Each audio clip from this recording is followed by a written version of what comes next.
আলোকিত মানুষ এবং জ্ঞান ভিত্তিক সমাজ গঠনের জন্য বই পড়ার কোনো বিকল্প নেই।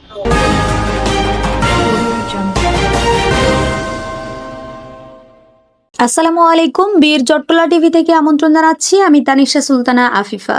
লক্ষ্মীপুর সদর উপজেলা ভূমি অফিসে লাইব্রেরি ও ওয়েটিং রুমের উদ্বোধন করেছে জেলা প্রশাসক রাজীব কুমার সরকার। ফিতা কেটে আনুষ্ঠানিকভাবে এর উদ্বোধন করেন তিনি। উদ্বোধন শেষে সাংবাদিকদের এক প্রশ্নের জবাবে জেলা প্রশাসক বলেন, আলোকিত মানুষ গড়ে তোলা ও জ্ঞানভিত্তিক সমাজ প্রতিষ্ঠার লক্ষ্যেই এ উদ্যোগ নেওয়া হয়েছে। সমাজের সর্বস্তরের মানুষকে জ্ঞান চর্চায় উদ্বুদ্ধ করতে হবে, তবেই টেকসই উন্নয়ন সম্ভব। তিনি আরও জানান, দেশের একমাত্র জেলা হিসেবে লক্ষ্মীপুরের প্রতিটি ইউনিয়ন পরিষদ কমপ্লেক্স লাইব্রেরি স্থাপন করা হয়েছে। একইভাবে প্রতিটি উপজেলা নির্বাহী অফিসারের কার্যালয়েও লাইব্রেরি চালু রয়েছে। তারই ধারাবাহিকতায় সদর উপজেলা ভূমি অফিসেও লাইব্রেরি ও ওয়েটিং রুম স্থাপন করা হলো। তিনি বলেন, প্রতিদিন শত শত মানুষ সেবা নিতে ভূমি অফিসে আসেন। অনেক সময় বিভিন্ন কারণে তাদের অপেক্ষা করতে হয়। অপেক্ষার এই সময়ে কেউ যেন অস্বস্তি বা বিরক্তি অনুভব না করেন, সেজন্য ওয়েটিং রুমে লাইব্রেরির ব্যবস্থা করা হয়েছে। এখানে বসে মানুষ বই পড়তে পারবেন, সময়কে সঠিকভাবে কাজে লাগাতে পারবেন এবং জ্ঞান আহরণের সুযোগও পাবেন। এতে সেবা গ্রহণকারীরা যেমন উপকৃত হবে, তেমনি প্রশাসন ও পরিবেশেও আরও সুন্দর হবে।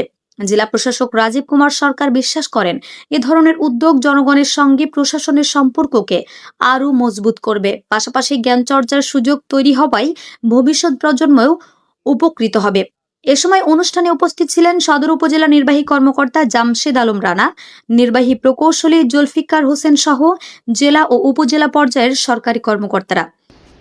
আলোকিত মানুষ এবং জ্ঞান ভিত্তিক সমাজ গঠনের জন্য বই পড়ার কোনো বিকল্প নেই। তো বইয়ের সঙ্গে আমাদের সর্বশ্রেণীর পাঠকদেরকে একাত্ম করে তোলার জন্য, তাদেরকে সংযুক্ত করার জন্য আমরা আসলে এই পাঠাগারগুলো করে দিচ্ছি। আপনারা ইতিমধ্যে অবগত হয়েছেন যে বাংলাদেশের একমাত্র জেলা হিসাবে শুধু লক্ষ্মীপুরের এই প্রত্যেকটি ইউনিয়ন পরিষদ ভবনে আমরা লাইব্রেরি স্থাপন করেছি। আমাদের প্রত্যেক উপজেলা নির্বাহী অফিসারের কার্যালয়ে লাইব্রেরি স্থাপিত হয়েছে। প্রত্যেক পৌরসভাতে আমরা এই উদ্যোগগুলো নিয়েছি এবং এরই ধারাবাহিকতায় আজ লক্ষ্মীপুর সদর উপজেলার সহকারী কমিশনার ভূমির কার্যালয়ে আজকে আমরা লাইব্রেরি ও ওয়েটিং রুম উদ্বোধন করেছি। এসিলেন্ট অফিসে প্রতিদিন প্রচুর দর্শনার্থী আসেন, সেবা প্রার্থী আসেন। তারা সবাই যে যথাসময়ে তাদের সেবাটুকু পান সেটা সম্ভব হয় না বাস্তব কারণে। তো যাদের একটু অপেক্ষা করতে হয় কিংবা সেবাটি পেতে দেরি হয়, সেই সময়ে তারা যেন মনোযোগ ধরে রাখতে পারেন, এই জন্য এই লক্ষ্যে একটি আকর্ষণীয় লাইব্রেরি ও ওয়েটিং রুম এখানে তৈরি করা হয়েছে। আপনারা দেখেছেন অত্যন্ত নান্দনিক একটি পরিবেশ এবং আমার মনে হয় যে কোনো সেবা প্রার্থী যদি একবার এই লাইব্রেরিতে প্রবেশ করেন, তিনি মুগ্ধ হবেন এবং এই লাইব্রেরির বই পড়ে নিজেকে সমৃদ্ধ আলোকিত করবেন। আমাদের আরো আপডেট নিউজ পেতে চোখ রাখুন বীর চট্টলা টিভিতে। ফেসবুকে ফলো, ইউটিউবে সাবস্ক্রাইব করুন।